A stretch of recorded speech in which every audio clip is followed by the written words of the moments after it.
C'est impossible de prendre une belle photo si tu ne contrôles pas le regard de ton spectateur. En fait, quand tu composes une photo, il faut toujours savoir exactement où ton spectateur va regarder. Et comment tu fais ça? Tu as différents procédés. Donc déjà, définis bien ton sujet, qui est au centre de ton image, au centre de ta vidéo.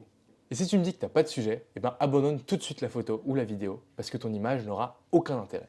Une fois que ton sujet est défini, il va falloir se dire où est-ce qu'on le place dans l'image. En général, selon ton propos, tu vas vouloir le placer sur un tiers de l'image ou alors au centre. Le tiers, c'est un peu ta valeur sûre. Tu es sûr que ça rendra plus ou moins bien en le plaçant sur un tiers. Le centre, ça marche si tu as une image symétrique. Si ton comédien regarde directement vers la caméra, dans ce cas-là, c'est peut-être bien de le mettre au centre. En plus, le centre, ça vient créer un sentiment de sagesse et de contrôle. Tandis que le placer sur un tiers, ça crée un peu plus d'adversité, un peu plus d'appel à l'action. Parce qu'il y a tout un endroit où le comédien peut aller, tout un espace qu'il peut encore occuper. Et donc pour continuer dans cette même veine, en général tu vas vouloir regarder de l'espace du côté où ton comédien regarde. Même si c'est pas toujours le cas, ça dépend encore une fois de ce que tu veux dire.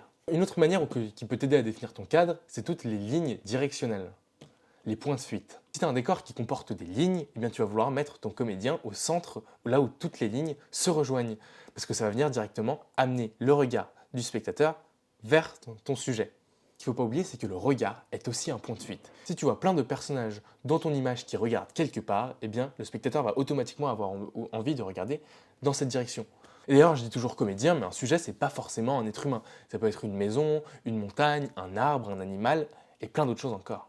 Ensuite, tu as la lumière. Naturellement, on va regarder plus facilement là où il y a le plus de lumière. Tu vas vouloir éclairer en priorité ton sujet et assombrir en priorité aussi là où il n'y a rien. Mais il faut aussi tout le temps que tu gardes en tête qu'une image, ça se regarde de gauche à droite. Alors si tu as un autre élément éclairé mais sur la droite de ton sujet, c'est un peu moins grave si tu as un autre élément éclairé à la gauche de ton sujet. Parce que du coup, le spectateur verra d'abord l'autre élément éclairé avant ton sujet.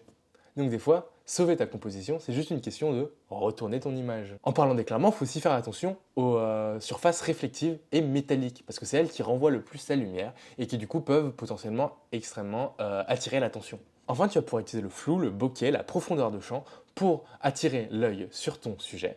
On passe à la suite, interagis avec cette vidéo pour avoir plus de contenu comme ça. Enfin, un dernier truc à ne pas oublier, surtout si tu fais de la vidéo, le mouvement, ça vient attirer le regard. Essaye de privilégier le mouvement chez ton sujet et pas forcément sur des éléments de décor.